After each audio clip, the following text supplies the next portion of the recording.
the Super Bowl. I'm so glad we were hoping for the Super Bowl, dude. That was the best night in Tapster history. Right there. You win, Philly. The best night in Tapster history was at Philly. Yeah, it was sick. Good thing the Eagles are playing well, too. Mm-hmm. I'm like, keep going, Phillies. Like, let's go. Like, you'll become a Philly sports fan real fast when you see those numbers. We've said before, like, people love obviously, like, the city revolves around the Eagles, but Red October is insane. It's every other night. It's just, like, drink as much as you can. Yeah, dude, it's fun. I love this. That was another thing why I wanted to do it in Philly is because the fan base is so intense and they're so loyal. Like, it's admirable.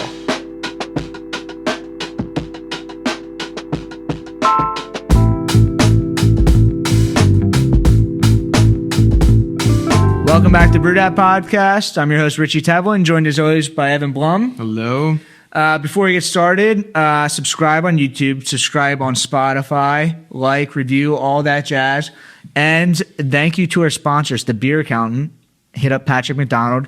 Also, hit up Zilk & Co. for some malt. Sweet. Yeah. Sweet. Nice. All right. Tonight, we have on Roman Maliszewski. Yes. Awesome. Not an easy one to say. I get it like once every 5 episodes. I don't mess up the people's names. Yeah, this is an impressive one for you. Yeah, that's good. I like the practice. Yeah, respect. So, owner of Tapster. Mm-hmm. Tapster is how would you describe a self-pouring bar? Yeah, exactly. Like a tasting room. I just say tasting. I don't even say bar. I just say tasting room because you're basically coming in and it's not just beer. Like it's everything. It's beer, wine, cocktails, kombucha, cold brew, mocktails, champagne, the whole thing. And so how many locations do you guys have now? We have 6 that are open right now and then 2 coming as franchises. So I started franchising it about halfway through. Cool. And then, that's kind of my focus now. Yeah. Awesome. So we will go through your whole story. Yeah. So when I feel like I'm like kind of like a sometimes almost a purist brewer. And I feel like when I first heard about your tap room, I'm like, this seems like it's not right. It seems like it's not a normal bar. Like I wanted to hate it. I know. And then I went in and I heard how you described it and about how, like, why it works. Yeah. And it makes a lot more sense. And it's like, it's just a much different experience than just a normal bar. But there are a lot of positives to what you have that bars like have no access to. I mean, it's true. We'll talk through like why this setup is better in some ways than bars. Yeah. But let's start off, I guess, with your story. So, sure. Where do you want me to start? I don't know. I listened to a bunch of podcasts that you went on before this, and some people started off with like, where you were born. Yeah. I don't know if that matters. Nah. I'm alive. I'm here. You're alive. Yeah. I guess. Well, it's cool that you went to Princeton, so we'll start at Princeton. How about that? Sure. Yeah, it was fun. I had a blast. I played football. I got recruited there for that. What position? I kicked, and I was really good at kicking, but I tried to play tight end in high school. Okay. So cool. I say I played that too. I was actually really good at kicking. Wait, you did kicker and tight end? Yeah, in high school. Yeah. What about Princeton? Just kicking. Okay. Because I was just too good at it. I really just wanted to play tight end, actually. But yeah, it was fun. I played for like a couple years, and then that burned off and kind of did my own thing. And then after college, I grew up in Chicago, so I went to school on the East Coast and decided, fuck it, I'm just going to go to the West Coast, try what's out there.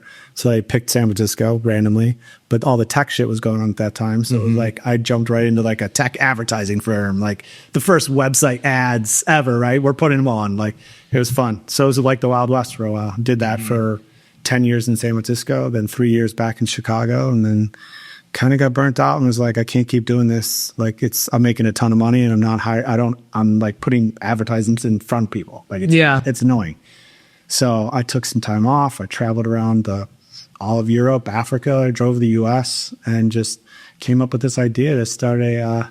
Did you know, like you went on this and you're like, I need to find myself. I need to open up a business or. Yeah, good. Yeah. And thinking about why I took that time away, it was basically like, I know I don't want to do the shit I'm doing right now. Yeah. I know I'm cool. Like I'm pretty minimal. I don't need a lot of stuff, like things. So I could handle starting in a new career at a lower pay, no matter what it was. Yeah. I didn't know if I was going to go work for somebody else or I was going to do my own thing. No touching on the table. this idea just came to me when I was traveling around visiting friends in different parts of the country. They'd always take me out. Like, let's go out and have a drink. Let's go out and check out this new bar. Yeah. And I kept seeing activity-based bars like bocce bars and volleyball bars in Texas. And I was like, this is cool. And there was a bunch of game bars at that time. This is 2015.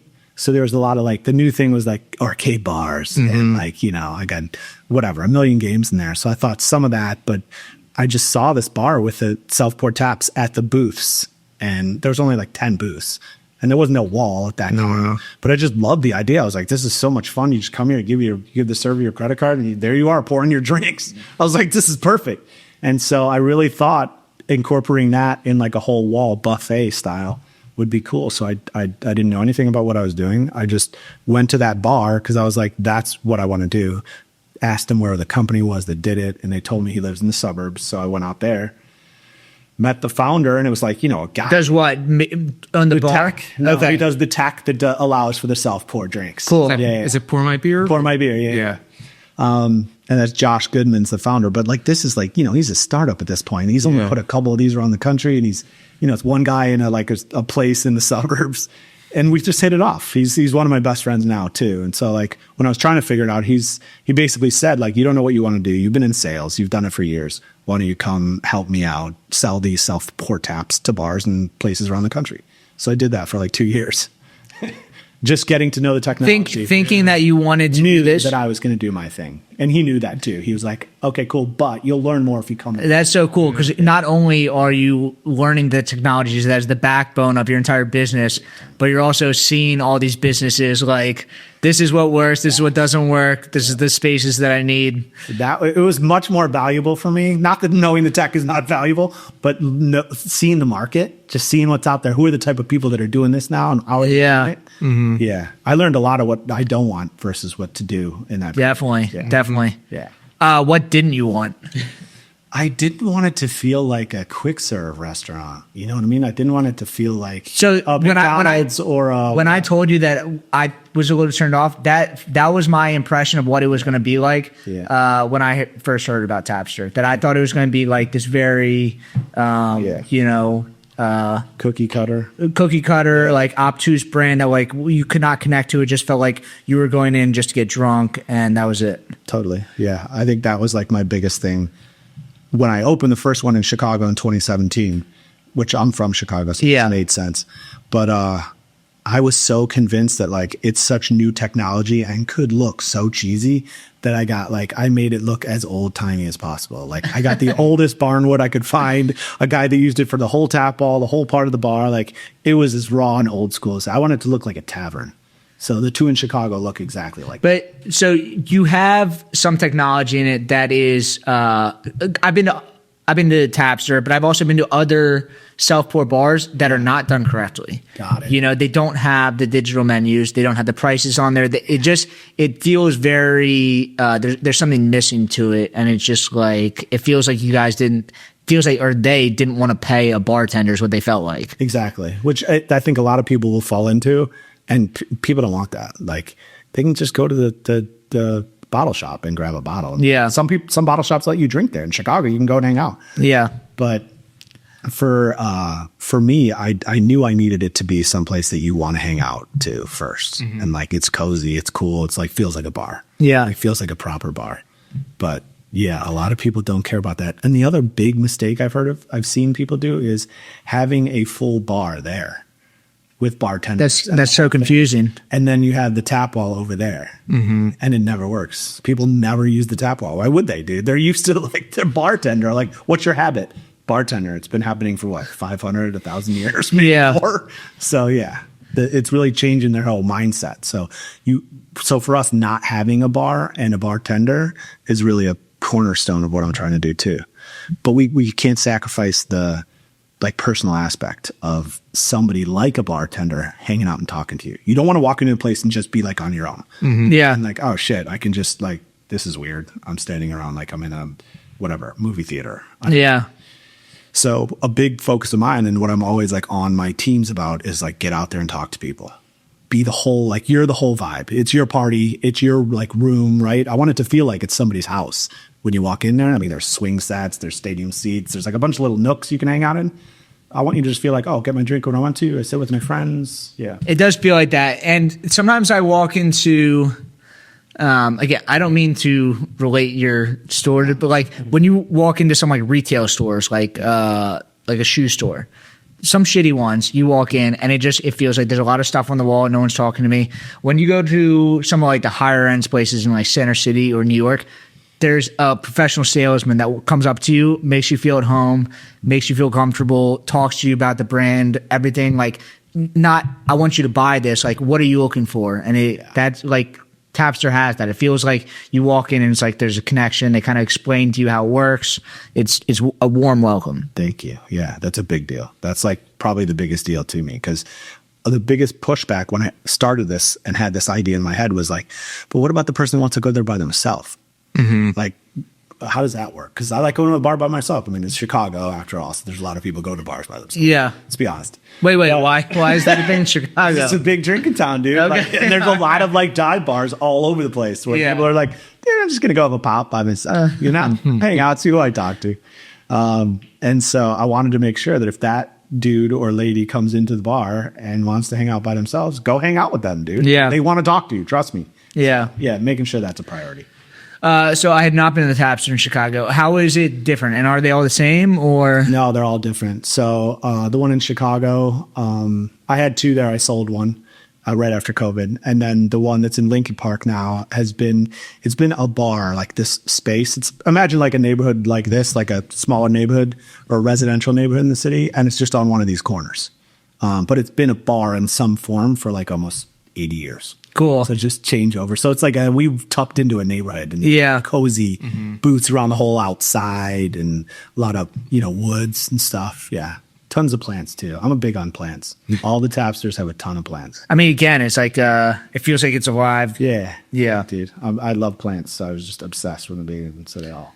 So you open up the spot in Chicago and like when your vision for this, was it like, I'm going to like, this plan works, I'm going to try to find a couple spots like this, or like Chicago was just a hit and you're like, I need to find some more.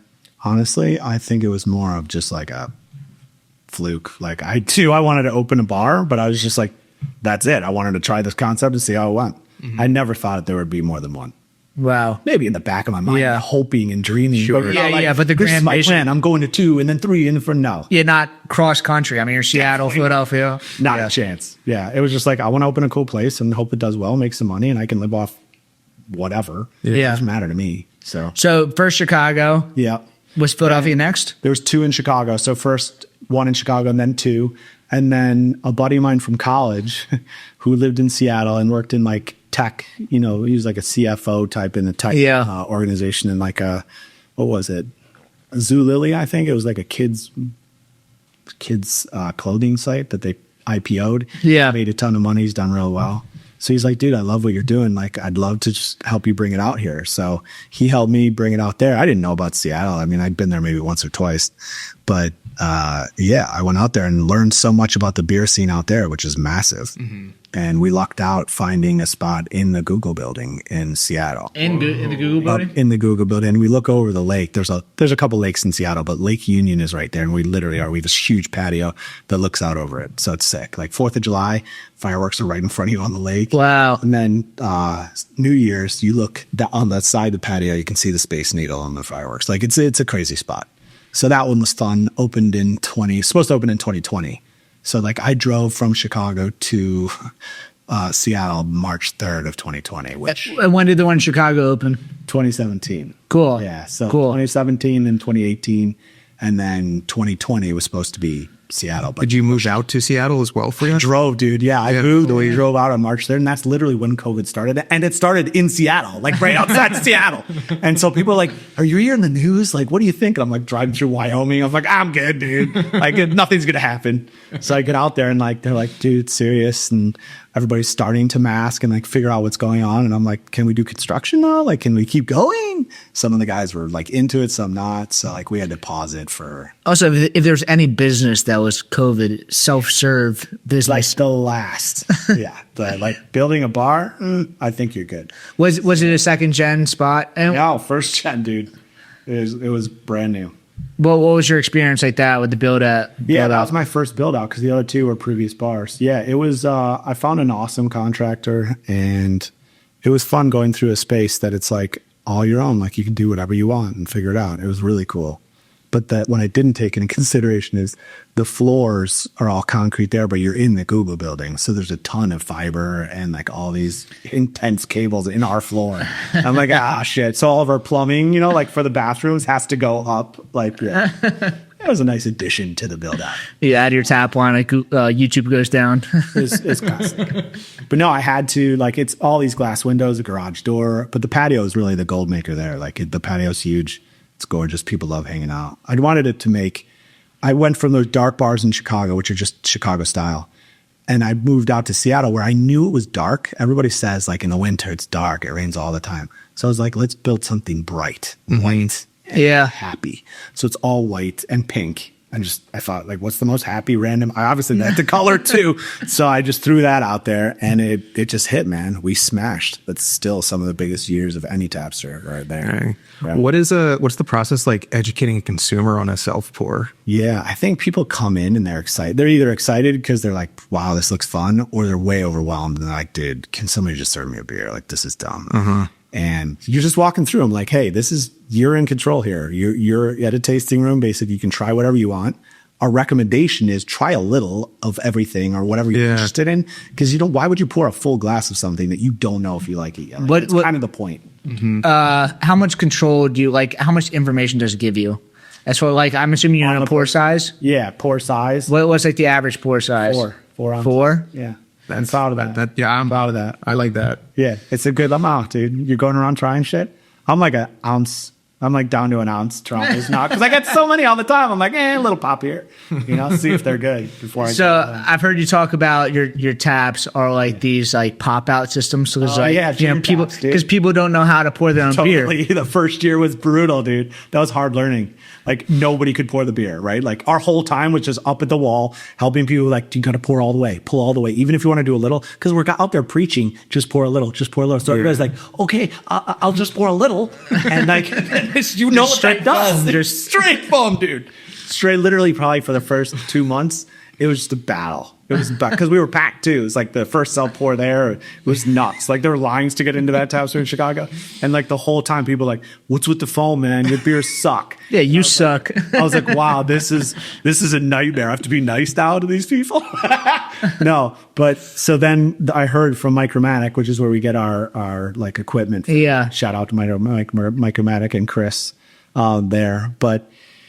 He said, like, dude, there are these taps that called trigger taps, and there's a spring in there that basically, as you're pulling the tap, at a certain point, it just pushes it. The training wheels. But even with the training wheels, people mess it up. I'm sure. They do. I'm sure. What were some other like learning curves? Like, was it beer styles? Because I know you have other things, right? You guys have cider, coffee, mocktails, cocktails. Like, what was the spread like in the beginning, and has that changed? Yeah, in the beginning, I was just like as many taps as possible, in many rooms as possible. How many taps were in the first one? The first one. Yeah. Wow. I went for it, dude. I was like, we're doing because we had like 3 rooms. It was like the main room was probably like 20 by 15. And then you walk up like 5 steps that we had to put like railings and all this stuff in. And then that room was like low ceilings. And that was probably like 20 feet by even more narrow. And then there was a back room that was like skylights and all this pretty kind of stuff that we did. But I wanted taps in every room, dude. So I put like a tap wall in the main room. I put a tap wall in the like lounge, put like a kegerator in the back room, and then learn the kegerator. Like, you have to get like just cider on there because everybody's going to pour horrible on a kegerator. Yeah. It's just the worst. But yeah, 66. So I just wanted something of everything. Like I wanted local kombucha, which I didn't know much about at the time. And like I knew people like coffee. I just wanted something of everything. So no matter who you are, when you come in, you can hang out and try stuff. Even people who aren't drinking alcohol. So like that was a big focus in the beginning because I had a sister who is a recovering alcoholic. She's been sober many years. Shout out to Richie. But I wanted to make sure people like her could come in and try it. Not just one drink. They could have like a little wall where you can try 4 or 5 things. Yeah.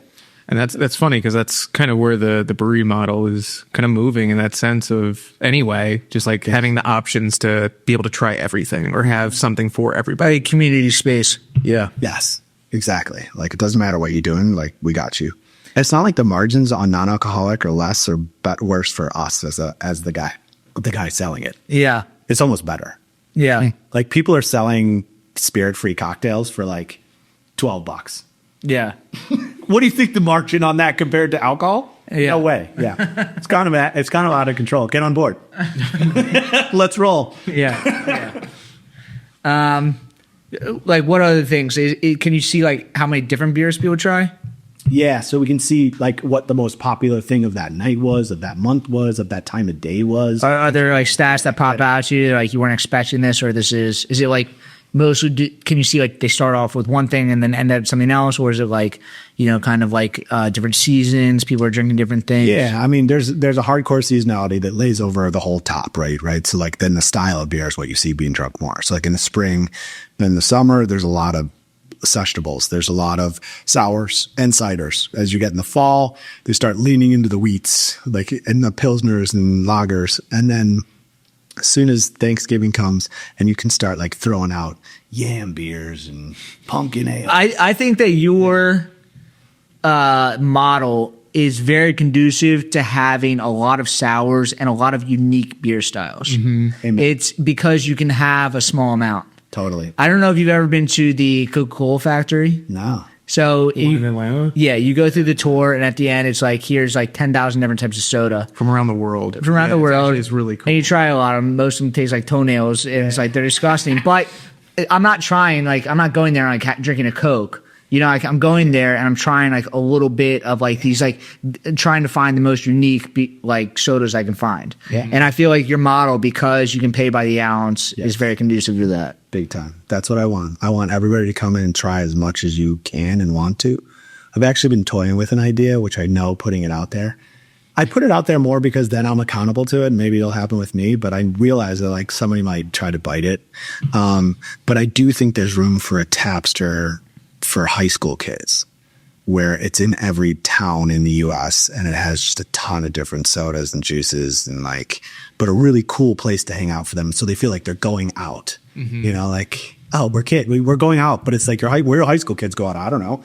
They go out there. Yeah, I mean, something, right? Like what's the Tap Light, what's the ice cream place where you put all the a jerk. You put all jerk? like the random toppings on the ice cream, and then you wait at the end. Froyo places. Yeah, the Froyo place. Froyo too. Yeah, Yeah. Which kids end up hanging out. Or Yeah, it's like a date night spot. You get to go there. It's a little bit different. It's a little unique. we could do that too. We'd do root beer floats. Yeah. Partner with an ice cream place. Yeah. Their ice cream in there. Yeah, I like that. It's just so easy.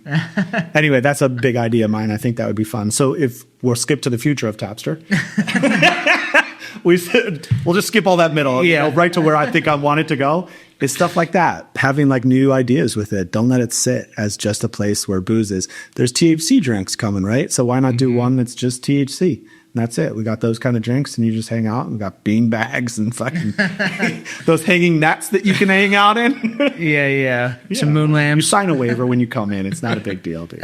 So I was asking a little bit outside, but like, what does the licensing look like? Yeah. I guess specifically, would this be Seattle that has the distinction between? Correct. Yeah. So Washington State it's the cannabis and liquor board. That's who you go to. So here you just go to liquor board. There it's that liquor control board. There it's the cannabis and liquor. And they've just decided you can't sell retail in the same, both.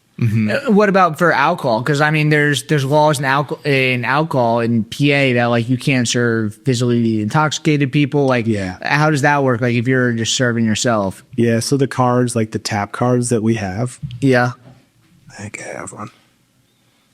There you go.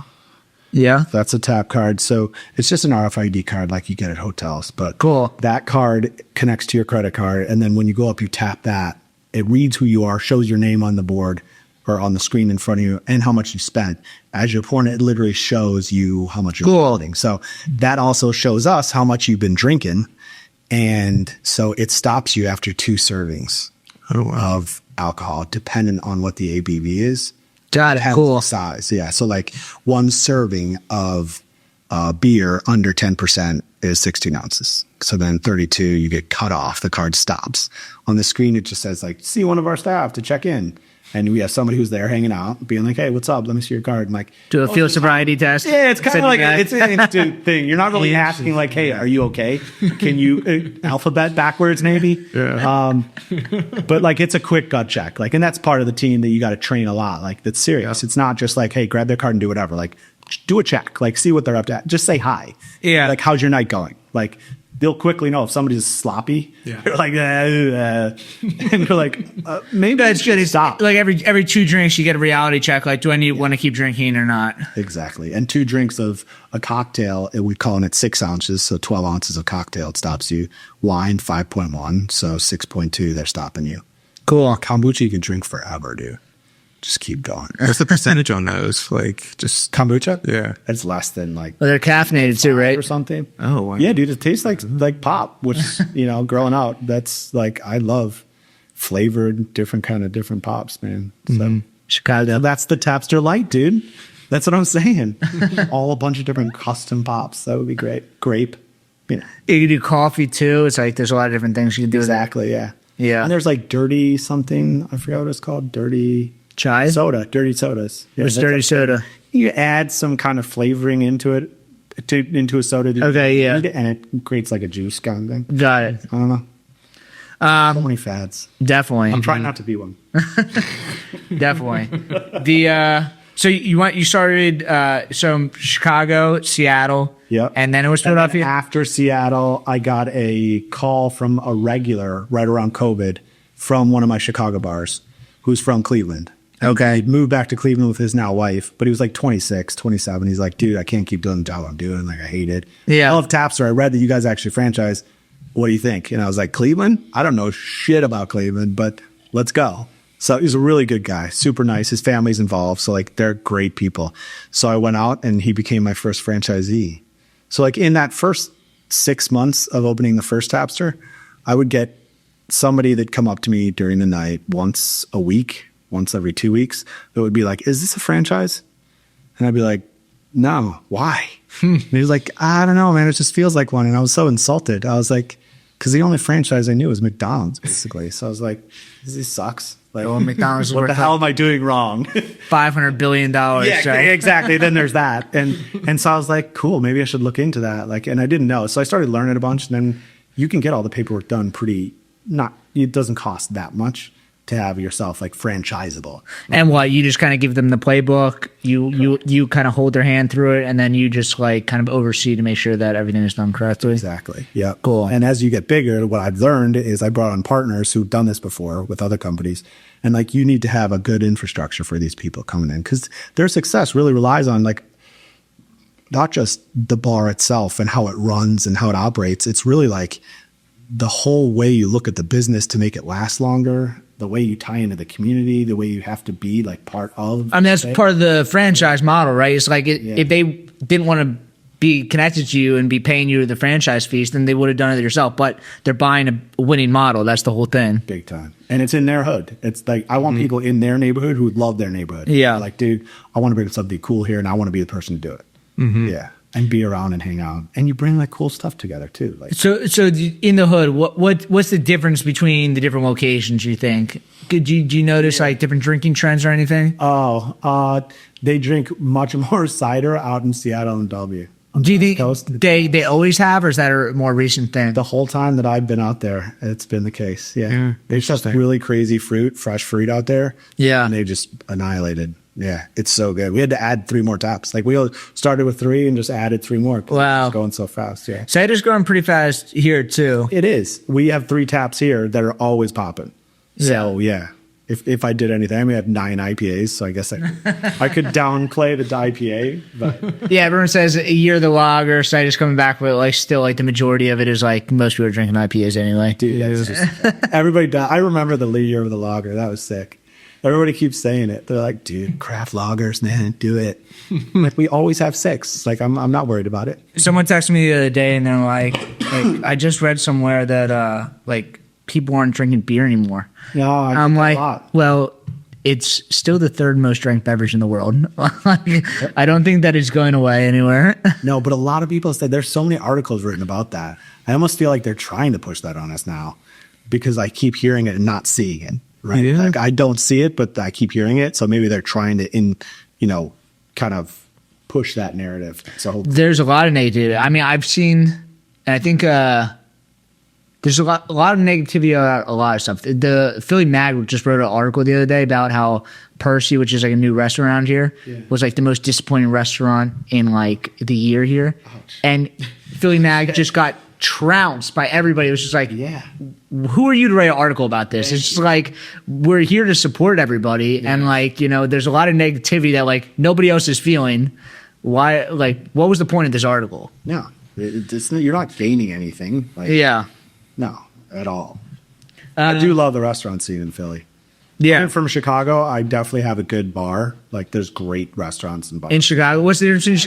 I feel like you said Chicago's kind of like a dive bar spot. Is it kind of the same bar scene I'm just saying the part I like about it, but like it's just so much bigger, dude. Like it's massive. in Chicago? Yeah, dude, everything is bigger. Even the bars and restaurants are bigger. Like it's so old here. All the shit's small on Middle States and like you have some big spots, but there it's just they have space to go forever. Everything's just huge, and there's more of it. So the competition's hardcore.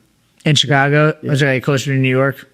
Yeah. Do you have a spot in New York? No. I've looked in New York before, but the landlords are all very rough, and the rent is just so intense, man. I'm sure, yeah. I went to How do I do this financially? How does this work? It would. I feel like it would work. The concept would work well in Brooklyn or something They got to along make those it lines. super. I went to a Southport spot in New York. It was Was it down in the Village? it was like a Wall Street thing. So like it was like Oh, the beer prices changed. the beer price changes, yeah. That's a good hit there, dude. I've heard of that one. It was fun. I mean, I was 12, 13 years old, so I didn't drink, but it was like I saw it and I was just like, this is interesting. It kept you engaged. Yeah. I do like that. I think it would be fun to tie something like that into us. So during the night, you can see how the kegs, all the keg levels. We have kegs. Do you happy hour? Yeah, we do happy hour. Yeah. So usually we do it by day. So like, what is it? Tuesdays is $2 Tuesday. So we do a $2 pints, which in Center City is fucking nuts. Yeah, it's crazy. Nobody knows that. Like, we need to get that word out. $2 pint. Wait, $2 pints. Michelob You said that. Ultra, Hit me. Rolling Rock, and Philly Light Lager. That's unreal. Yeah, dude, it's nuts. So like, and we do it on Tuesday, so it gets some hit. We have trivia that night, but like, we've started doing it for the Eagles games, though. Oh, So wow. that's a big deal. People know they can come and do $2 Michelob Ultras. And you guys have TVs there? Tons, yeah. So, yeah, and we could turn the screens, the menu screens, into TVs too. Nice. Yeah. You guys do the untapped screens? We do, yeah. Untapped is easy enough. Yeah. Beer menus keeps pressing me though. Like, we got a better deal this year. Oh, really? Come on over. I'm like, eh. Like, the thing is, you have to integrate your system with Pour My Beer and, with Toast. And like, I have moving parts. I can't just be like, I want to use whoever. Like, you have to kind of be able to play with these guys. Yeah. Yeah. So like, Toast had to do some back end shit for basically Pour My Beer first. And then we were like, okay, we'll use you. But I've gone through like 3 POS systems, 4, who like all said, we integrated, man. Like, it's all good. We're doing great. And you get them and you're like, fuck, one is half the price. Like, and then you're like, I never had good customer service. So then they do amazing customer service. Like, anytime anything goes bad, they're calling you, have access to everybody. The problem is everything's going wrong all the time. Like, and you're on the phone with these people all the time. And you're like, well, okay, I get it. You have good customer service, but like, come on. Do you use Toast? Yeah. Unfortunately, we use Toast. It's like I really don't like that. you know the Nimwit meme where it's just like you start at something and then like you like gain some experience and you start to do different things and then like you become an expert and you start doing the same thing. It's like nobody knows any POS systems when you get started besides Toast. Yeah. Then you're like, this is too expensive. I'm going to do something else. And then people just kind of like inevitably, the larger you get, just kind of end up back at Toast. That's true. That's true, man. We started with Square. That's how little I knew in the beginning. I didn't know shit, man. I didn't know anything about beer. I didn't know anything about bars. Or Did you ever work at a bar? Only after I decided to do Tapster was I like, okay, I got to go work at some bars. So I randomly knew a friend who knew some big guy in a restaurant group there. And there's a bunch of huge restaurant groups in Chicago. So this was the Bar Bro restaurant group. And so I worked at all their bars. I was a bouncer, bus back, a fucking server, like. Yeah. After a full career in advertising where I was like crushing life, I'm like doing this and I'm like, what am I doing with my life right now? Like, I just stopped a fight between 2 douchebags and like, what, like there's ketchup all over, like what? So it was humbling, man. But I'm glad I did it when I did it, because I really approached it as like, what can I learn from all these people, what they like doing, what they think could be more efficient. I'm sure where you're at now, if you had not done that, would probably be different. You'd be making those mistakes on your own dime. Big time. Yeah, I did as much research as I could, hands-on, like talking to the other people doing pour my beer, going and working at these bars and seeing what's up. Like, it actually helped me a lot. I'm a learner like that, though. Like, I need to, like, we're doing this in person. Yeah. Better. Yeah. Definitely. Yeah. This episode of the Brewdat podcast is brought to you by Zilka & Co., your trusted regional brewing supply partner. Family owned for over 100 years of business, Zilka Brewing Supply has recently partnered with Breweries to bring you your favorite raw materials at a great price with $5 flat rate shipping. No pallet or liftgate charges, thanks to their own fleet of regularly maintained trucks. With locations in Allentown and Hunker and a technical brewer on staff, they provide the expertise and service your brewery deserves. Reach out to Brad Adelson in the show notes and let him know Brewdat sent you.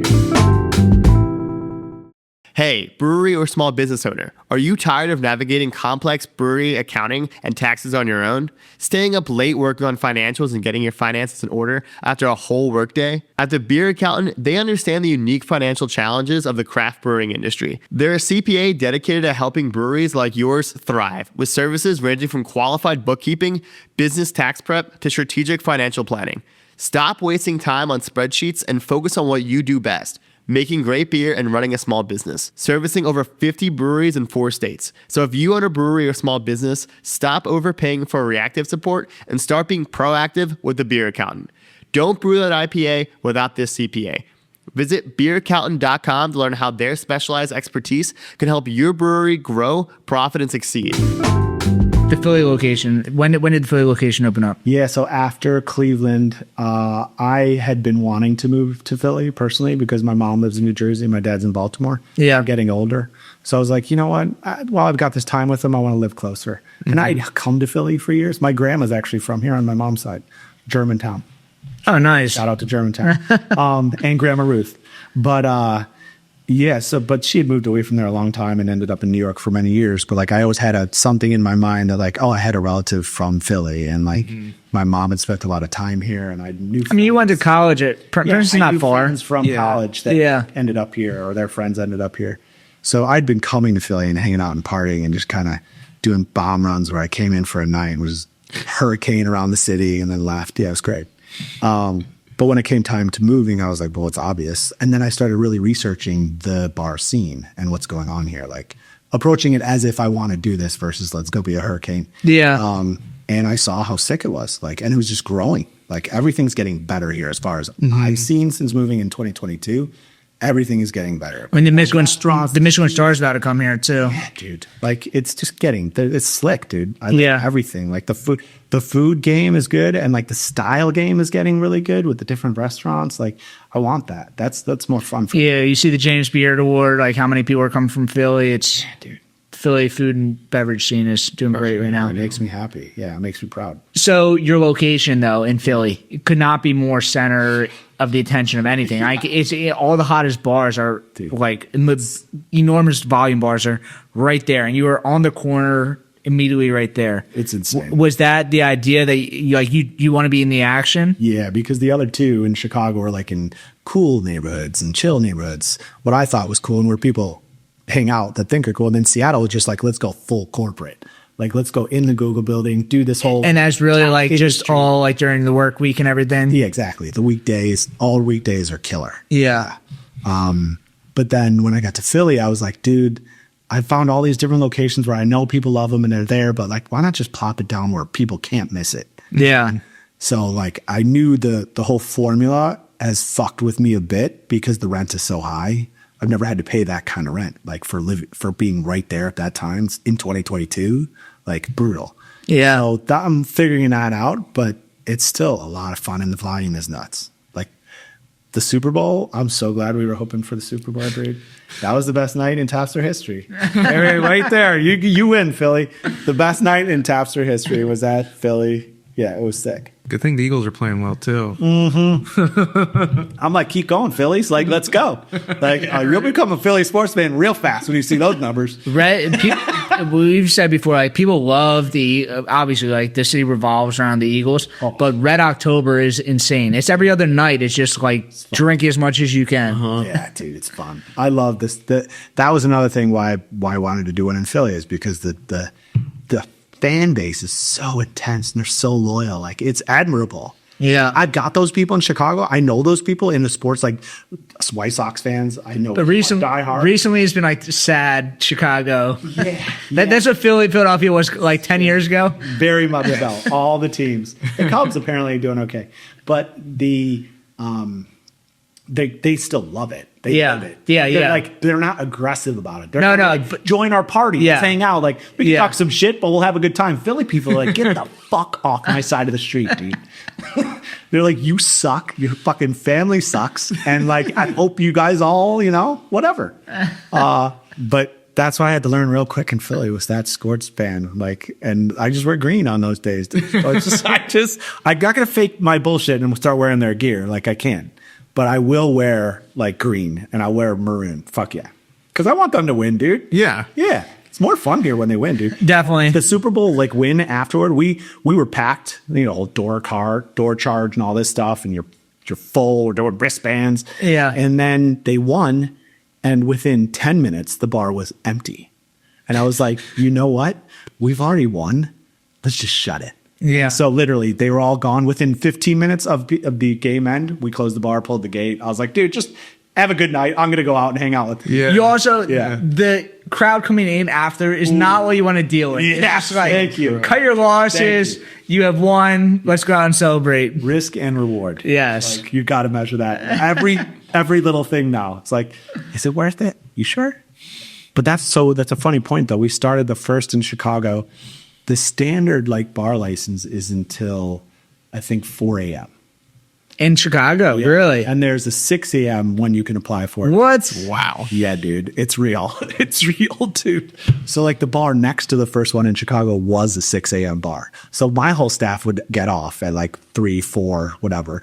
And then they'd go over to the one next door. Oh, it was a blast. Yeah, that's what I mean about Chicago. Like, it's intense. I've never gone out in Chicago. I meit's like the closest thing to New York, right? It's just like Midwestern. For you guys, yeah. It's a Midwest where people are really nice. Yeah. They're genuinely nice. Yeah. So it's good. I went to Chicago for the first time and like did Chicago for the first time, I guess, last year. Yeah. I love it. And I don't know if it's me, but there feels like a kinship between Philly and Chicago. I felt that here. A lot of similarities here, dude. Yeah. I don't know what it is. Like maybe there's certainly some grit there, like Big time. the blue collar vibe. Yeah. I think that resonates just between those two cities a bit more than other cities. Yeah, it's funny. When I tell people I'm from Chicago, I always get a good response in Philly. That's what I was like, yeah. That's when I noticed, like, oh, there's something here. And I can feel it because the people are similar, like real similar. Mm-hmm. Like they tell you right to your face that they don't like you. Like there's no beating around the bullshit. They'll be polite people, but in the city, no, hell no. I mean, think about the other big cities in the Mm-hmm. in the U.S. New York. Everyone here hates New York. Yes. Miami, cool city. You're a douchebag. Yes. L.A. douchebag. Boston, you guys hate too. Boston you hate. fucking hate them. Dallas hate. Yes. But Boston, nothing against Boston, but Baltimore, I don't think you guys care that much. No. don't even care about I it. know, yeah. That's the thing. They're like, As a little we don't know brother. whether to feel bad for you, or we're just like, you're there. I used to live close to Baltimore. Baltimore's like a fun city, but it's just the dirtier version of Philly. Yeah, that's intense. Yeah. Because Philly could be dirty to a lot of people. Yes. So No. that's the next level. Yeah. No, I agree with you. No, but I love Philly, man. I'm really happy I'm here. Nice. So Philly was your spot after Cleveland. Cleveland? So franchise Cleveland, Philly, corporate, and then a buddy of mine who I made friends with in Seattle. Yeah. Doctor, moving to Lexington, Kentucky, and like getting a really nice job at a new hospital. Sold his house for a ton of money in Seattle. Yeah. Bought a house for like half of it. So I had all this money and he's already invested, blah, blah, blah. So he's like, I want to do a hobby. Like, Yeah. Tapster is sick. And we would hang out there in Seattle. So he's like, I want to do it here. So he's my second franchisee. Yeah. Cool. So he opened up in May of this year. So he has bourbon taps. Yeah, dude. That's the first one with like 8 taps, which I knew I could do for years. I just never like threw it into one of mine. He has 8 taps on a different machine. Company's Enomatic. It's a French, I think, French company because it was used for wine. How does the tap thing work? Just to put it in. Have you ever been to those wine places where you like put the card in a slot and it sits there and then you pick the ounces you want and it just, you push the button for like 1.5. Oh, it's like a little espresso machine or something? Correct. It's Okay. You see all the bottles in there and then they just go up through a tube and I think it's just nitrogen pushing it. Okay. Yeah. And so you push the button, you get your 1.5 ounces for a shot or 3 for a neat pour. And so down there, like we have 4 bourbons, which are all, we have more. We have 6 bourbons. So like two run of the mill, you get everywhere. And then 2 really high end and 2, I wouldn't call it low end because it's still Kentucky and Lexington. Yeah. Nothing's really that bad. It's just cheaper. And then 2 tequilas. That's very cool. So I don't know how you feel about this, about like the vibe of kind of what you want to set as your tap room. Yeah. But I think Tapster is a great, like, I've been to a bunch of them with my family. And like when I go travel places where we're looking for like unique places to go. Yeah. And I think it's like a great tourist spot. Because you kind of get the feel of like the local beers or the local drinks, and like when you go down to Kentucky, it's something a little different. Yes. You know, it's not an escape room, but it's something different than just like like when you go out with your family, you're like, what fun activity can we do? You know? No, it's that's actually a good point because I've talked about like what I want the national footprint to feel like. Yeah, like when you're in one in any part of the country, I want you to feel like, I know I can go there to try all the best local beers and wines and ciders and cocktails and everything. Yeah. To there. And booze. Yeah. That's really what I want. You'd like, so no matter where I'm at, oh shit, let's just stop there. Even if we just go to Tapster for an hour, we'll figure out what we want and the brewers we want to go to because they'll have them. Yeah. And then you can go there from that. It'd actually be cool to have like a trail map of that too. Like have like a come here, check these out. And we have a customized little tour you can do of the breweries. Definitely. Put them all on one screen. Definitely. I kind of see how close they are. Out here. Love this. Or brainstorming. Yeah, this is good. Nice. But on the touristy high volume stuff, I really want airports. I think it'd be the best idea to have. Definitely. Because then you would have a permanent card where you keep the card.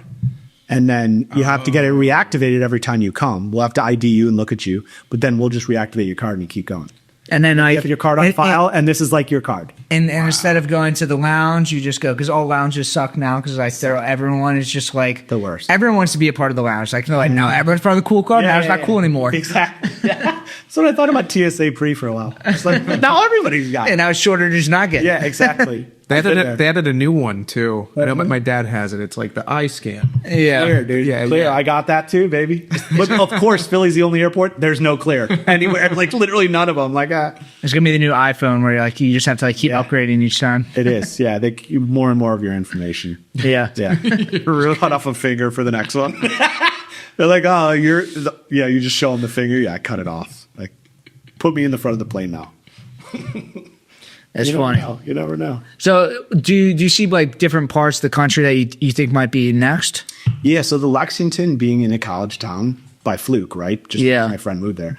I really want to like study this college town. College town also in the South. It's like different from everything else. Totally. But I do want to do, I think college towns in the North would be good too. Definitely. Austin would crush. Yeah. And then even like some other smaller towns, I think Asheville would be cool. I think Nashville would be amazing. Like, there's so many fun towns out there. Yeah. Yeah. That's good. But the next ones that I've signed on as franchisees, Denver, a couple. Cool. Yeah, cool. A couple. They're accountant. They're actually, the dude is an accountant for franchisees. Like, he basically does that as a business. So I think he heard about us through that. Him and his wife are doing it as a hobby. So, that's very cool. Yeah. We just found a spot in Lowhigh. If you know. Also, if you had any doubts about whether your business goes, you have an accountant looking at it, was like, no, I want to be a part of this. Exactly. Yeah, which is a good, that's a good sign when you know an accountant signed on. And honestly, the other one in New York that signed on recently, Another accountant, dude. There but you not go. for franchisees, but just a random accountant. They've both been doing it for like 25 years. So Yeah. I want to get to this next point. It's not a normal bar. Normal bar, the economy of a bar has been around for hundreds of years. You walk in, there might be a bartender or a bouncer or a hostess there. You walk in, there's servers, there's bartenders, there's a kitchen. Your restaurant or tap room is so much different than that. You don't have kitchens attached to that. You don't have. Do you have someone that sees you when you first enter, or is it? you Yeah, walk up it's to it's the person who's also welcoming you and getting you your card. Yeah, I encourage them to be at the door, like kind of saying, "Hey, what's up?" And if there's during busy times, there's just more of them, so there'll always be someone. But it's not like a normal bar. If it's super busy, you walk in, there might be a super busy bar, 4 or 5 bartenders behind there that are trying to take one customer at a time and fill it up. Yeah. But because the customers can go to the taps, there is no line. That's the beauty, man. Only if there's a line of people that come all in at once to get their cards, then we'll run through them. But you can run through it so quick. But once they're at the taps, there's really never a wait again. Because like you think, oh, we're packed. It's going to be a wait to get my tab. Mm-hmm. But like people walk up, and usually most people just crack the like $3 Rolling Rock, which is the price all times in Center City for a draft. $3 for a Rolling Rock. They hammer the Rolling Rocks. You get the young bros in there. When young bros start figuring out that we have those cheap beers on the weekend, they're like, it's on. I mean, you talk about college town. Like, there's so many college kids in Philly. $2 Tuesday. A lot of college insane. kids too. Yeah. On Temple, a lot of Temple kids, a lot of UPenn, and Drexel. Also, the model is like much more resilient. Like when you go to a bar, you could have one of the hardest parts about a bar is staff management. As far as like, is the bar busy? How many people do I have on? Because then the staff, they don't feel comfortable. Like, do I know if I am getting paid today? Because then it's hard to retain people. But if you're not having to deal with that, because it's way more manageable for like one person to just be directing people, it makes it more stable for your staff. Yeah. It makes it more stable for you on a daily basis to be managing the staff. It just, you don't have a kitchen, right? No. So how does the food work? Yeah, so I decided in the beginning, we actually tried a little deli in the first one, which was a nightmare. And like, I'm not in no kitchen. Food. Yeah, I don't know anything. So like, I just thought I could wing it. It's a sandwiches, whatever. And like nightmare, people steal. The kitchen people are the worst. And so like, I had to get rid of that after a year and just do tavern. But I had like, it was in Chicago. There was a bunch of food places right around me. So I just went to one that was an empanada place, and they're quick. Everybody loved them. And I was like, dude, can we just put your QR codes on our tables and it'll go right to your kitchen, like a Grubhub or whatever, and then you just walk it over. And they were like, sure, man, no problem. And so that really was the idea moving forward with a lot of the locations. And they're not paying Grubhub fees, so everybody wins. Don't take anything either. I mean, some could say I'm a bad businessman, but like I would rather them just bring the food and be so happy that I'm not charging anything, and that they're getting this, like they're going to go back, they're going to bend over backwards with customer service then, and it looks good. And the profit margin on food is not good anyway. Like you're making your money on the alcohol anyway. You just want to be able to stay there. Yeah, and like maybe what if I charge 10% of their sales? What the fuck is that worth? Like it's just not worth it. You're talking about $1,000 or $2,000 a year. Yeah, like cool, but I much sleep better at night knowing they're going to take care of all the food orders and bend over backwards. Yeah. And then they love us too, because like they're getting screwed over by everybody everywhere. Their staff is probably stealing from them. Like Grubhub is raping them, and DoorDash like take 30%. Like, dude, no way. It's crazy. It's like there's all this technology now that makes our life easier, but everybody has like the little tax on it, and it's just like, all right, now I'm past it. My life is so much easier, but I'm passing through like 3 portals on everything that I do that I have to like pay an extra 10% on. It's like, all right, this is now more expensive and more inconvenient. It is, dude. That's how it goes, man. And once you start opening, and you get big enough, you open in a couple locations, you're feeling like you're getting things going. The more people reach out to you to like sell you something of like consolidation. All your systems consolidated into one. Your POS and your payroll and your like bathroom door. You're like, okay, cool, man. Like, it feels like Cartman or something is just like coming up with this like master plan of just like your life is so much easier. Jacket. You're like, okay, dude, sounds good. But yeah, it's hard because like opening more and more locations, having to figure out like really make a template and make like a version of how do you succeed at this, why have the ones I've done succeeded? Because I'm there and I'm like executing on my plan. So like getting my plan and how I operate on paper and in a training manual is really important right now. So like I'm doing a lot of videos, like just internal videos for there's for the franchisees and everybody, but it's like, how do you change a keg? How do you change the screen? What if there's drama in the bar? What do you do? And like do a stupid fun video for it. But like training by video, I think is so much better than anything, because you lose it when you sit them down and you look over a booklet, and I just feel like nobody, especially Gen Z, they're so ADD and like, they need visuals. Make them weird. Like make them laugh, and then they'll listen to you. Yeah, do quick form. Yes, exactly. Do exactly what TikTok is. Make it a stupid video where you go through all the training. And you're like, okay, now I know what to do. Yeah. Or you reference it like, oh, I'm in the keg room. I don't know what the hell to do. Okay, go to the keg video, and then you can do it. Yeah. Changing couplers. I'd learned so much shit when I started this, man. I didn't know anything. Is the tap system? It's a little bit more complicated. Is that any sort of like, is that like a thing that you have to overcome, or like it's pretty kind of locked down? Or it's basically just like once the system's in place. Yeah, I made enough mistakes that now I've like figured out my favorite beer line installer is in Seattle.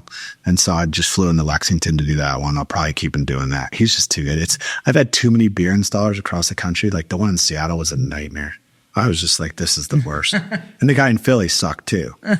Cause like sometimes you buy from like Grammatic, which is the big distributor of material. They have licensed installers in the cities. So I went with them for Seattle, and then I went with them for Philly, and they were just like the worst. So maybe they're finding people who are not that good, or I don't know. But my guy in Seattle that I found was just a line cleaner out there. So he was cleaning lines. Then he was growing and doing that. And like, he's just really technical. You know, those nerds who just love all the different tubing sizes and different kind of material lasts longer, man. Why do you have those? But it makes a difference. I mean, everything that literally your entire business flows through these pipes, and it's like, it has to be done right. Yeah. Like the having issues with your tap system for us is literally crippling. Even if it's a little bit of foam and you're losing, you go from like, a normal bar, people expect like 20% loss, which I imagine is a little bit different for you because it's self-pour. So it's probably like a lot less than that. But even if it's like 1% of that, 1% of your cost of goods is thousands and thousands of dollars every year. That could be like some minor, issue with the pipe. Big time. Or somebody not putting a coupler on right. Yeah. Somebody not attaching the gas right. Like those kind of mistakes, like they happen all the time. I've definitely simplified the gas distribution systems at the bars, because in the beginning I was just using the cylinders and doing that both for CO2 and nitrogen. And soon you hear about the bulk tank for CO2, and you're like, cool, I'll just get a bulk tank. The tank goes to outside like a cord. Yeah. And they fill it up outside and never have to deal with it. It's always full. Cool. But then nitrogen, I found a company in Seattle that does it from air. It creates nitrogen from air. It's a green air supply. Yeah. So you just put this green box on your wall, and it literally just creates, you pay a monthly fee, it creates your nitrogen. Yeah. It's sick. Yeah. Green air supply. Shout out. Those guys are cool. Yeah, I've worked with some of them, and it's like, nitrogen is, it's like an afterthought. And it's like, I didn't even realize that bars are doing this. Yeah. And then I hated those big cylinders. Like they're heavy. It's hard to move them around. Like, you got a cord around it. Like it doesn't feel safe. And then there's two different types of gas. And then like the staff that like, as a bar owner, you obviously know the difference. And you can't thread it in because it's opposite threading. Yeah. But as some person that doesn't give a shit and they're just there, which is like, you can't feel bad for them. They're there to get an hourly job at a bar. It's like, they just don't know. It's like, it's not a normal thing to know that unless you work at a bar. Yes, exactly. And there's like, I'm trying to erase all those little mistakes they can make. Like anything a franchisee can mess up in, I'm like, let's cover it. Yeah. What they do, let's send them labels for everything at the bar. Let's send them like, all these manuals, all these videos. So like really trying to make it as easy as possible for somebody young to do this in their town. That's really my goal. Do you ever think you'll go international? I've thought about it. I've talked to people in Canada. I have friends in Europe. I think it would be, yes. I think that is 100% on my mind. South America? I know you travel. I spent a lot of time in South America. I do think it would work in I think it'd work in Costa Rica very easily. Yeah. A lot of party towns. And there's so much good wine in Argentina. And Brazil is where it would work. Brazil, they drink like fucking, it's awesome. They love beer too. So like, I mean, InBev is owned by, it's a Brazilian company, I think. Yeah. Yeah, right? Yeah. So yeah, beer is crazy down there. InBev just sponsored. I sent them a message. That InBev just sponsored Netflix. Yeah. Really? So now it's like because Netflix is taking on like sports and like boxing and stuff, but I think it's also for the TV shows. They're just going to like everything's just be plugged with InBev, Of course. brands. By your, what are they, Bud? And is that the Bud House? Or? Like 50% of the brands in the world. Yeah, exactly. Yeah, it's basically everything. Yeah, but I do love international beers though. Like I've always loved like Belgian beers a lot. Like just always. They're so triple. Are there some brands that you have at all your bars? Yeah, good point. So like I decided Delirium, you know Delirium. Yeah. Yeah. But their red is actually my favorite. Delirium Red. I don't know if I've ever had that. Yeah. There's one of those where like I put it on because I'm Tapster and I'm like, oh, it's different. Everybody will try it. Yeah. People are obsessed. So like I just leave it on. It's like juice. It tastes like literally cherry juice, Yeah. but it's 8%. And so people just, they love it, dude. Because you don't feel like you're drinking. Like, and it's actually not sweet. It's not sugary. Yeah. So it's not really going to give you a bad hangover. But yeah, that one's a big one. And then the macros at most locations are all the same, except for, Seattle has Rainier. What's your split between like Mac Bros and the local beer? Macros is always just 3 taps. Is it at least Three the same? taps. Wow. No, not the same 3. Like Michelob Ultra is becoming the one constant at all of them. And that's a top Number brand beer. one. Yeah. Number one, yeah. But then that, and then the other ones I try to get a little creative with, like whatever's the cheapest in market, whether it's Pabst in Chicago or Pabst is the cheapest in Chicago? Sometimes, yeah. We Wow. had we were doing, dude, you want to hear something? My first year, Pabst is so cheap that like we could make money off $1 beers, and we did it on Sundays. It's crazy. Fucking $1. Yeah. Have you ever heard of Outlaw? Yeah, the one out of Colorado. Yeah. It's owned by like 49, yeah. like I don't want to give out prices, but it was fucking crazy. the third or fourth richest guy in Mexico. His son apparently like wanted to start a brewery, so he hired some like Anheuser-Busch exec. You can like kegs, I'm sure are super cheap. Cans in beer distributors, after they mark it up, it's like $15 or $16 a case, and it's buy one get one free. Oh. For beer. Is it a marketing push? Yeah, they're Yeah, stealing. they wanted to just flood the market, and we tried. We actually put on Outlaw for like 6 months here because it was so cheap. I'm like, I have to. Yeah. And like it wasn't moving at all, dude. And I'm like, you know what? I don't see people buying at the store either. It's just like you are literally giving this away. I know. It was stupid. I was like, we couldn't price it at what our margin was. Our normal margin, we couldn't because it's too low. And you're like, dude, like this is It's too low. yeah, like you can't have the regular price be like, At some point, around $2. So. You look at a price and you're like, there has to be something wrong with this beer. Exactly. Always. You're like, there's no way it's good, dude. And it doesn't. It looks kind of crafty, but not really. Yeah, Colorado got great beer though. I'm excited for the Denver place. The Denver one would be very cool, and I think that's Denver's kind of like a not techie city, but It's getting there. from someone that is from the East Coast. I think of like Austin and Denver as like kind of like not Northeast like techie cities. Yeah. But I think I think they'll do well there. It's like a fun city also. It is, dude. It's really fun. Yeah, I like it there. Everybody's really crunchy, obviously. Yeah. Let's go to the mountains skiing this weekend, bro. You gonna go mountain bike riding? Cool, man. See. Do you do that like there's stuff? that scene. Yeah. I've done it. Yeah, sure. I do it when I'm there and somebody else is doing it. But am I like that's my hobby? No.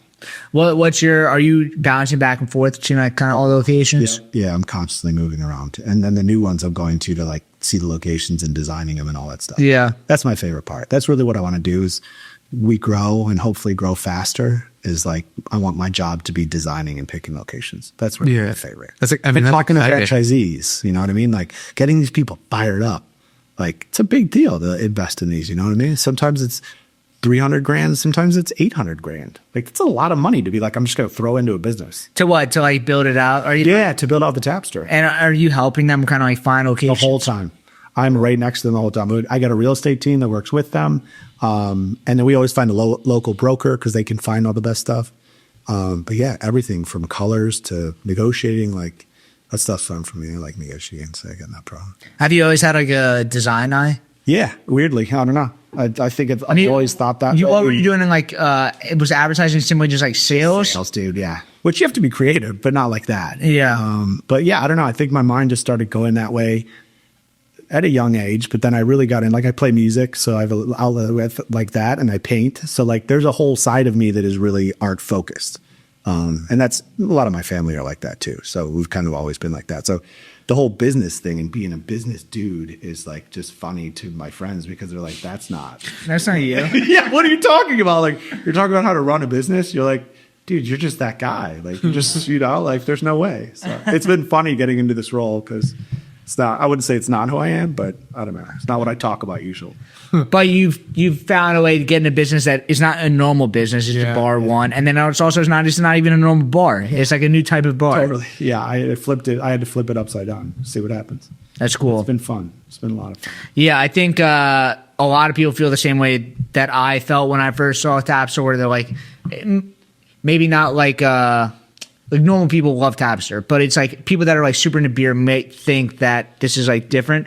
But once you stop and you look at it for what it is, like all those kind of preconceptions go away. It's like you realize like what the business is, and that like there's so many positives to it, and it's just different than just a normal bar. Yeah, appreciate that. I think it's really fun, and it's a really cool idea, and you're exploding. I mean, like what you open for it. Yeah. Got 8 coming up. It'll be 8 soon. So yeah, that's it. Our time stopping. That's it. I'm just like I feel lucky that I'm in this place, that I lucked into this thing. Let me ask you this: Evan and Brewdad is like very into like the marketing of beer. Yeah. How is like the marketing of this? Like, do you go in and like you push it on social media, or like how are you like getting people to come in? And try it out. Having been into advertising so long, I am really shitty at marketing. I've relied a lot on just being the first to market and being the new thing and so different than everything else. So it's kind of spoken for itself. And it's been lucky enough that all my places are very Instagrammable. So like there's been a ton of people doing TikToks and Instagram and all that stuff. So it's kind of been lucky. But we're getting at a point now where it's like we have to really focus on marketing. So like the goal right now is just a ton of like reels and play in the FOMO and show that we're different and show that you can be a beer nerd here too, or you can be like just a bro. I mean, you guys have great beer. Yeah, like we're not messing around with the beer. It's the local beer. It's great beer. Yes, I don't mess around. Like I do all the beer buying when I open up locations. I'm always the beer buyer at first.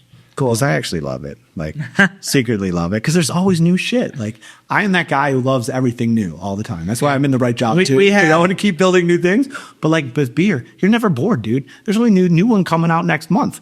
Or if they're really good markets, like there's beers every week where you're like, dude, we got new beers this week. Let's go. We've had like James from Beer Hall and like William Reed on like some of the best beer owners in the whole Philadelphia region, and they always say like I'm like fired up that I get to buy the beer. Like it's by far their favorite part. They like that. That's like what gets them going. It's fun, dude. You see some really creative stuff, dude.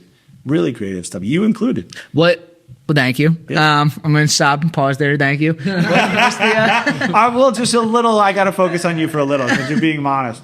But like in markets that I've been in, there's a niche, cool brewery that's always pops up, and usually we can't get that shit because they open a brew pub and they barely distribute. They do that. I feel like you have that cachet in this market. Also because you're not distributing it a ton. Maybe that's just to me, and I'm need more. But it's not. You're not saturating, and everything you're putting out is really good.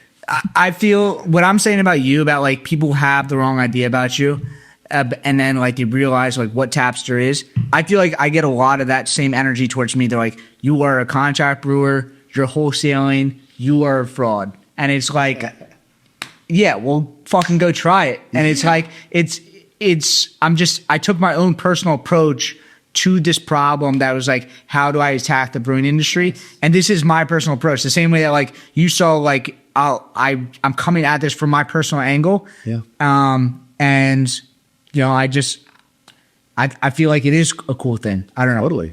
No, I think it's great. Your whole, like, you know, and you see people get creative and like really unique.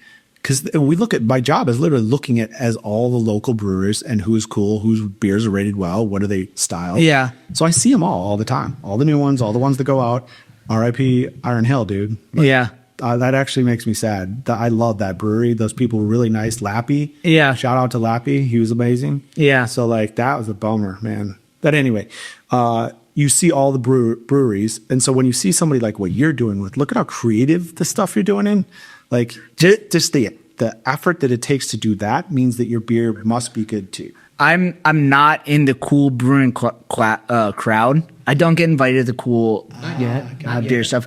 No, it's not even not yet. It's like I'm doing something different because I'm wholesaling and doing these other things. Okay. And I'm sure there's like the In Touch beer bars in your same market, but you will have a very successful bar in Center City. You know, like how many people then can like claim that? It's kind of crazy. And it's like I'm taking my personal approach to it. And I feel like you've done like a very personal approach to your thing that like from the outside perspective might look like this like corporate business way, but it's not that at all. You're right. It's you took this very unique approach and you built it from the ground up. And it's like, I don't know. I get a lot of saying, but it's funny. So you've never had a tap room or anything like that? No, I'm trying to get one open right now, but like, yeah. All right.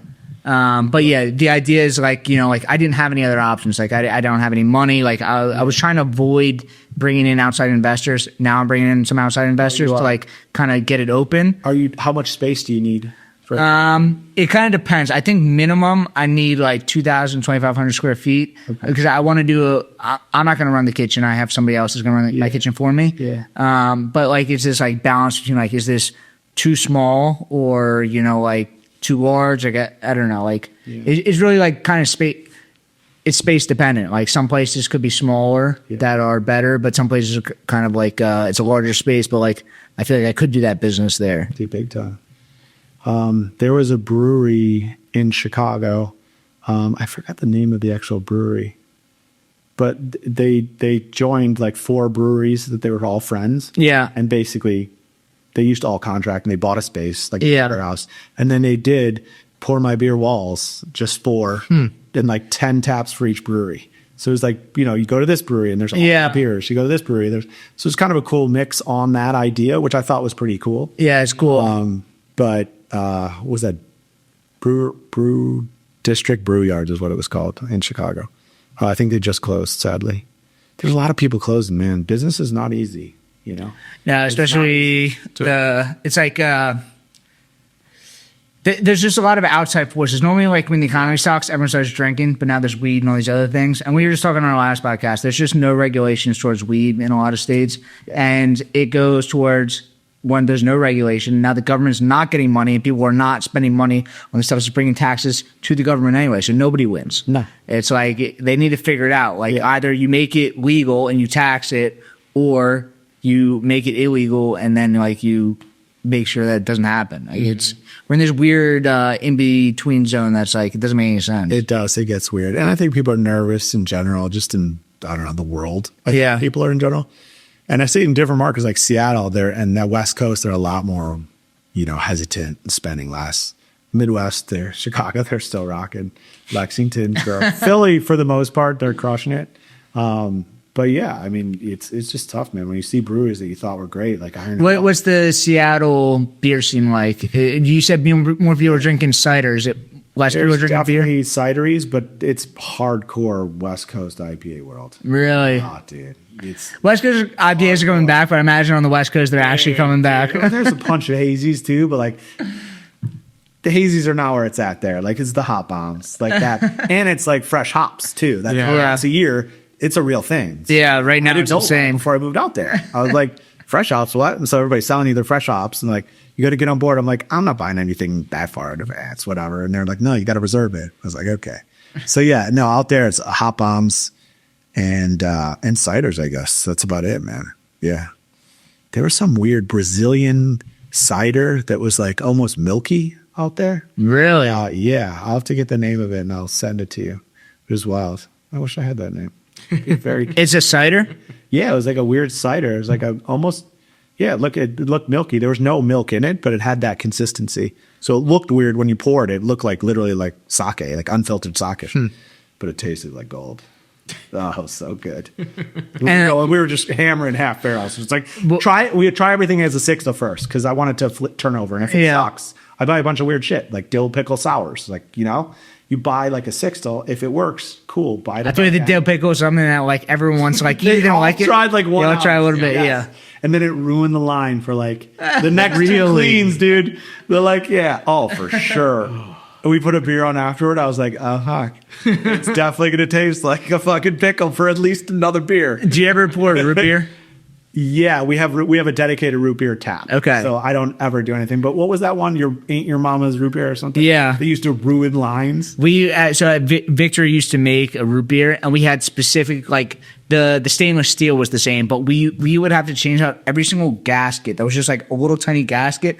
We used to change every single gasket just to make the root beer, because if you kept it in after the fact, it would make the other beers after that taste like root beer. So you would have to change out all the soft parts in this entire enormous brewing system. I didn't realize root beer was that. Like, Neither did guess I. I've heard it throughout the industry. I mean, it's a strong flavor, but the fact that like it just like stays around and like it hangs on like silicone, that's like crazy. the one we like, I put on tap that you can get nationally is Abita. Okay. New Orleans. Yeah, That yeah. actually make a phenomenal root beer. Yeah. Or I try to find a local one that does root beer, like Diamond Knot in Oregon does Yeah. really good. Yeah. I prefer local. And a lot of breweries are doing really cool shit outside of beer. Yeah. I think you talked about, or you guys were mentioning when Yeah. it's non-alcoholic, they're doing a ton of shit like that. Like almost all the breweries in Chicago have a seltzer now. Yeah. They're like, why wouldn't we do it, dude? Yeah. Selling them, and you have a craft one that's like cool flavored. Yeah. They do like Ecto Juice during the like Halloween, you know, and they just crush. Yeah, if you can make, I've been very vocal anti NA beer, because I think the marketing for NA beer is anti beer, Correct. but you can make other liquid Yes. that is non-alcoholic, which you are a liquid factory. Use your equipment and use that, but just I don't like the idea of making NA beer and then marketing, drink this because beer is bad. Like, you are a beer factory. Don't step on your toes. Yeah. What do you think of athletic brewing? I think places like Athletic Brewing and Best Day and some other places are needed, because there was O'Doul's, which, you know, was the NA beer. There was. But craft beer, Heineken Zero. exactly, but craft beer happened, so there needed to be a NA craft. It's true. But there doesn't need to be 3,500 NA crafts. Yeah. And the places that are like not selling beer, you're not going to like, they can only make like 2,000 barrels a year. You're not going to like change your story by making NA beer. Is it true that it takes longer to make a lager, so the margin is less? Yeah. That's what I thought. Yeah. Yeah.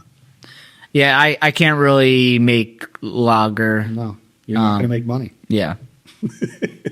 The year of the lager, the year of the craft lager. Yeah. That's when I realized it's never going to fucking happen. Because it's just the way it works doesn't work financially. Yeah, the value proposition for craft brewers is you add hops, and that adds the value. So you need to have hops. Yep. Are there new hops coming out all the time?